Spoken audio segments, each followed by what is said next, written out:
During the 2024 election campaign, former President Donald Trump repeatedly attacked woke, viewing it as an extremist culture that divides America, in order to attract support from young male voters who feel unfairly attacked by woke. In a speech in Iowa, he argued that the term is not clearly defined and also that it is extremist and divisive in American society. "I don't like the term woke, because I hear woke, woke, woke. It's just a term they use, half the people can't define it, they don't know what it is. So what does woke really mean and how should we understand it correctly? Does Trump really understand what woke is, and does his opposing stem from a spirit of supporting a free, diverse America, wanting to protect those attacked by the wave of woke extremists? Or is it all just a cover for political calculations and personal discrimination?" The history of the woke movement. The Merriam-Webster dictionary defines woke as awareness and active attention to important events and issues, especially issues of racial and social justice. Simply put, woke is an adjective that means awake, quickly grasping current political and social issues, such as LGBTQ+ rights, racism, etc. Woke, a slang term for the African American community, is said to have first appeared in the media in 1962, through the title of the article, "If You're Woke, You'll Understand," in the New York Times. However, the article did not explain the meaning of the word. It was not until many years later that the public became more aware of woke, and many believe that it was singer Erykah Badu who brought it closer to popular culture. In the song, Master Teacher, released in 2008, Erykah Badu used the following lyrics. "Even when the preacher tells you some lies, and cheatin' on ya mama, you stay woke. Even though the preacher cheats, and cheats on ya mama, you stay woke. Even though you go through struggle and strife, to keep a healthy life, I stay woke. Even though you go through hardship and strife, to keep a healthy life, I stay woke. Even though you have to go through hardship and strife, to keep a healthy life, I stay awake." The lyrics are a warning about the reality of life full of deception and fraud. Someone who looks righteous and sweet talks like the priest can also be a hypocrite and do evil things. Therefore, we must always be sober, clear-headed, look at life with an objective eye, and not easily believe sweet words. Even if life is difficult and full of obstacles, we must maintain our integrity, live well, and live beautifully. Woke, especially the phrase, "stay woke," became more popular since the Black Lives Matter movement erupted in 2014, after the incident of Michael Brown, an 18-year-old black youth, was shot and killed by a white police officer in Ferguson. Woke has since been used frequently in political contexts, and has even become a theme in many works of art, such as the famous horror film, Get Out, by director Jordan Peele. However, facing the explosion of woke, writer Chloe Valderi warned that the concept of woke could be a double-edged sword. It reminds people of the injustice in the social system, but at the same time can make people become unnecessarily sensitive or aggressive. A group of people who call themselves woke, or call on others to stay woke, are just following the trend, without really understanding the core of the problem or taking practical actions to create change in the system. Gillette's "The Best Man Can Be" advertising campaign in 2019 accidentally ignited a wave of fierce protests, even calls for boycotts from the very community they wanted to target. The short ad, "We believe in the best qualities of men. Say what you should say and do what is right," with the aim of conveying a positive message about the image of modern men, was considered to be following the #MeToo movement in a forced and insensitive way.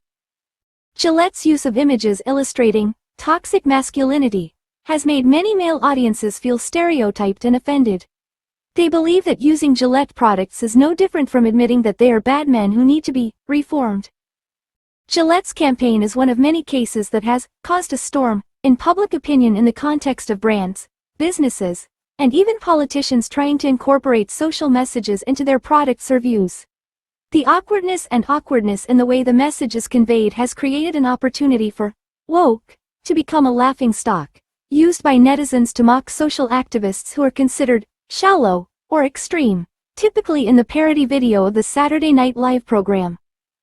Is Trump really anti-woke? So, Stay Woke is essentially a progressive movement in awareness towards a more just and progressive society. There, each individual is supported by the community, creating conditions to maximize their potential, thereby contributing to the overall development of the country. We can see that woke is a word with a clear definition, not as vague as Trump said. Both the woke movement and the wave of opposition to it, anti-woke, are not inherently wrong. Anti-woke is actually a part of woke and does not oppose the core values of woke, the fight for social justice, but only targets the extreme, excessive manifestations of a part, those who are called woke, but have unreasonably attacked groups of people who are considered to cause inequality, typically men in the issue of gender equality. However, to understand woke, we need to clearly distinguish between equality and fairness. Equality is to provide the same conditions for everyone, while fairness is to create equal opportunities for everyone. In other words, fairness is to consider the difference factor. The weaker person will be given better conditions to have the same opportunities as the stronger person, just like the shorter person will be given a high chair to observe like the taller person. In many developed societies, people have considered and paid much attention to fairness. For example, in admissions or scholarships, people do not simply apply the equality criteria, men and women take the same exams, but also consider gender factors. Many organizations that consider doctoral scholarships and postdoctoral scholarships have different age limits for men and women. For example, men are 35, women will be 38 or 40 years old. This is not to look down on women, but to ensure fairness. Because women have to spend time giving birth and taking care of their families, the time spent on scientific research will certainly be less than that of men. Therefore, at the same age, in general, women's scientific achievements will be less than that of men. Similarly, many agencies and offices have a policy of not replacing women after maternity leave. Because if only considering people with more capacity, in general, gender fairness will not be guaranteed. Of course, there are exceptions to every rule. There will certainly be outstanding women. In any situation, they are not inferior to men. Although, when building policies, we must consider the interests of the majority. And the fact is that fair values are the true goal of the woke movement. Gender equality laws are laws with the spirit of woke, in essence, aim for equality. Everyone is treated equally before the law, without discrimination. And in the law there will be specific provisions to ensure fairness for specific subjects, especially disadvantageous groups. Ironically, like the extreme woke supporters that the anti-woke movement is targeting, it seems that Mr. Trump himself does not really understand the meaning of woke. Not only has he expressed his dislike for the term woke, he has repeatedly made statements that go against the spirit of the movement he supports. Typically, he often uses skin color to discriminate against people of color and even accuses his Democratic opponent, Ms. Kamala Harris, of deliberately using skin color to appeal to black voters. She is of Indian descent and she has always promoted her Indian heritage. I didn't know she was black until a few years ago, when she happened to be black, and now she wants to promote herself as black. So I don't know, is she Indian or is she black? I respect both races, but she's clearly being disrespectful, because she was Indian to begin with, and then all of a sudden she changed and now she's black, he said at an event with the National Association of Black Journalists, NABJ, in Chicago. I think we should look into that.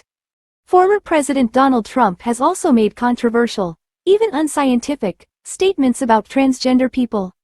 At a speech at the West Side Conservative Club in Urbandale, a suburb of Des Moines, he made sarcastic comments, criticizing policies related to transgender rights. He said these policies were unfair, especially in the field of sports, when they allowed male athletes to pretend to be transgender women to gain an advantage in tournaments. I would have the greatest women's basketball team if I could convince NBA star LeBron James and 4 or 5 other big guys to become women. He confidently asserted, I would be remembered as the greatest coach in history, and concluded sarcastically, they would say I was the greatest ever. And that's all woke. I guess they define it as woken, but it's all woke. Perhaps Mr. Trump has forgotten that not every man can transition, much less the magical transformation of Doraemon. It is a long journey with many trade-offs in terms of physical health, longevity, and even a person's future. His use of the example of a male athlete like LeBron James being able to easily transition to compete in the women's league, even if it was just a sarcastic joke, unintentionally spread false stereotypes about transgender people and gender equality to his supporters. Furthermore, to date, there has been no scientific research proving the physical advantages of transgender people when competing in their new gender, showing that his views are personal and biased. But one thing is certain, when there is no scientific evidence or specific case showing that transgender people have an unfair advantage when competing in sports. However, just because they have tall, strong bodies, many female athletes have had to endure painful words of doubt and criticism from an extreme part of the anti-woke movement. A typical example is the case of tennis player Venus Williams or recently Algerian boxer Imani Khelif, who has DSD, who was accused of being a man pretending to be a woman at the 2024 Paris Olympics. Taking advantage of the anti-woke wave to promote distorted views on gender equality and racism has cost Mr. Trump dearly. A segment of young voters, especially women, turned their backs on him to support the Democratic Party when Ms. Kamala Harris succeeded Mr. Joe Biden. Compared to Trump, Ms. Harris has a closer and more open approach to young voters, while expressing a clearer and more accurate stance on woke values. Of course, anti-woke or woke is just one of the election strategies of both candidates, not the deciding factor in who will enter the White House at the end of 2024.